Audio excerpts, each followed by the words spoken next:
श्री इमरान प्रतापगढ़ी जी 5 minute. धन्यवाद सभा sir mic. हाँ बोले। धन्यवाद सभापति महोदय। मैं रूरल डेवलपमेंट पर अपनी बात रखने के लिए खड़ा हुआ हूं। कोई खुशबू न कोई फूल न कोई रौनक, उस पे कांटों की जहालत नहीं देखी जाती। हमने खोली थी इसी बाग में अपनी आंखें, हमसे इस बाग की हालत नहीं देखी जाती। रात बस रात ही होती तो कोई बात नहीं, उसका आकार मगर दूना नजर आता है। जितने चमकीले सितारे थे वो सब डूब चुके, सारा आकाश बड़ा सूना नजर आता है। बुलबुलें खुश थी उम्मीदों के तराने गाए, लेके पतझड़ से बहारों को चमन सौंप दिया। अब तो मासूम गुलाबों की ये घायल खुशबू शीश धुनती है कि खारों को चमन सौंप दिया। तुमने क्या काम किया उनके अभावों के लिए, जिनकी मेहनत से तुम्हें तख्त मिला, ताज मिला। उनके सपनों के जनाजों में तो शामिल होते, जिनके चुप रहने की वजह से तुम्हें राज मिला। उदय प्रताप जी ने बहुत शानदार ये कविता कही है कि कवि की आवाज बगावत पे उतर आई है। दल के दलदल से हमें कोई सरोकार नहीं। तुमने इस देश की तस्वीर बिगाड़ी ऐसे, जैसे इस देश की मिट्टी से तुम्हें प्यार नहीं। वरना अंजाम वही होगा जो पहले भी हुआ। कुर्सी तो कुर्सी है, निगाहों से उतर जाओगे। मौत आनी है जब आएगी तुम्हारी खातिर, मौत से पहले बहुत पहले ही मर जाओगे। सभापति महोदय, गांव की परिकल्पना में प्यार था, अपनापन था, भाईचारा था। कभी महात्मा गांधी ने जब गांव का सपना बुना तो मुझे लगता है उसमें वो मोहब्बत थी कि गांव में अगर किसी बिटिया की शादी होती थी तो पूरा गांव अपने संसाधन लेकर के, कोई चारपाई लेकर के, कोई गुड़ लेकर के, कोई प्रेम लेकर के खड़ा हुआ करता था। लेकिन पिछले 2014 के बाद से गांव में जो नफरत बो करके विकास किया गया है वो अद्भुत और अकल्पनीय है। हालत यह है, हम जिस गांव में पैदा हुए उन गांव में कोई सीताराम चाचा, कोई भगवती चाचा हम लोगों की उंगली पकड़ करके चौराहों पर हमें मिल जाता था, आशीर्वाद भी देता था और डांटता भी था।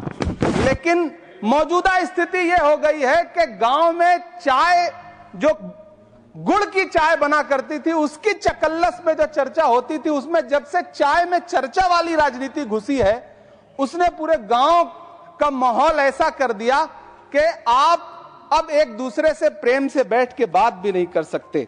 मैं, माननीय मंत्री जी यहां पर मौजूद हैं, रूरल डेवलपमेंट के मंत्रालय के बजट पर चर्चा हो रही है। चाहे मनरेगा हो, चाहे किसान हो, सारा इससे जुड़ा वर्ग परेशान है।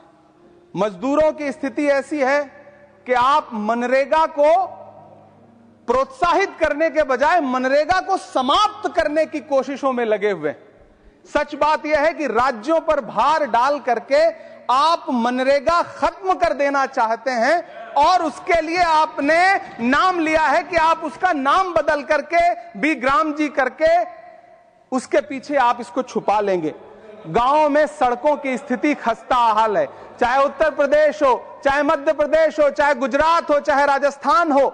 गांवों में सड़कों की स्थिति ऐसी है कि किसी गर्भवती महिला को अगर अस्पताल ले जाना हो तो सड़कें ऐसी हैं कि उन पे चलने वाले वाहन शायद अस्पताल तक महिलाएं पहुंच भी नहीं पाती हैं, उनका प्रसव रास्ते में ही हो जाता है।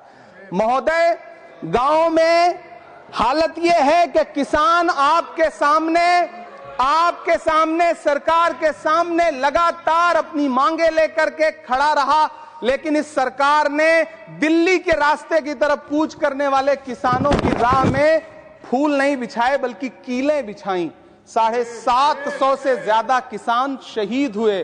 कीमत तो बहुत बढ़ गई शहरों में धान की, लेकिन विदा न हो सकी बेटी किसान की।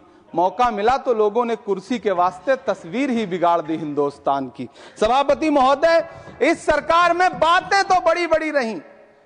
बजट की बात करके यह कहा गया कि गांव का विकास करेंगे, लेकिन प्रधानमंत्री की जो आवास योजना है प्रधानमंत्री आवास योजना के तहत गांव में आवास बनते हैं और इनकी राज्य सरकारें उन आवासों पर बुलडोजर चलाती हैं।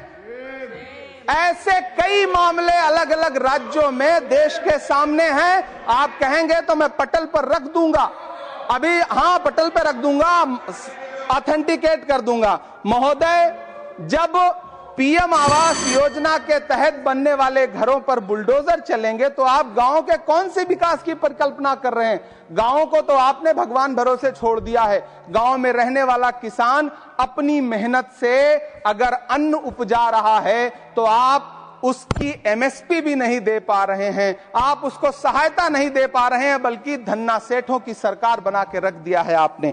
महोदय, मैं जानता हूं मेरा समय समाप्त होने वाला है, लेकिन एक मिनट मुझे कंक्लूड करने दे, मुझे कंक्लूड करने। सर, हमारी आंखों में तो ऐसे गांव के सपने थे कि जहां रहने वाले ग्रामीण अंचल के लोग शहरों की तरफ पलायन ना करें, ऐसा सपना हम देखा करते थे। लेकिन गांव में डेवलपमेंट के नाम पे इस सरकार ने मूलभूत सुविधाओं से भी गांव को वंचित रखा हुआ है, जिसकी वजह से गांव पलायन करके शहर की तरफ भाग रहे हैं और गांव के गांव खाली होते जा रहे हैं।